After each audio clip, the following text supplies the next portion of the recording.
আলুটা একটু গলে গেছিলো। আর এদিকে হচ্ছে আমাদের মুগের ডাল। আর এই দেখুন মুগের ডাল হচ্ছে, তো আজকে হবে তরুলি পোস্ত মুগের ডাল। তো চলুন দেখতে থাকুন।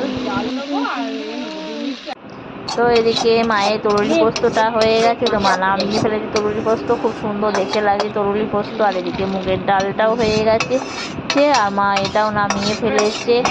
আর এদিকে আমরা এই ডাল আর তরকারি করে চললাম বাজারে মাছ আনতে। এই দেখুন মাছ নিতে এসেছি।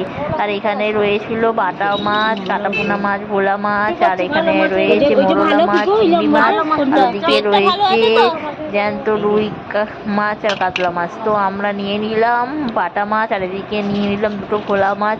আমার তো ভোলা মাছ খেতে খুবই ভালো লাগে। তো গরম যেহেতু পড়েছে, তো পড়ুক, ভোলা মাছ খেলে আর কত গরম হবে। তো তাই জন্য আমি মাকে বললাম যে একটু ভোলা মাছই নিয়ে নাও।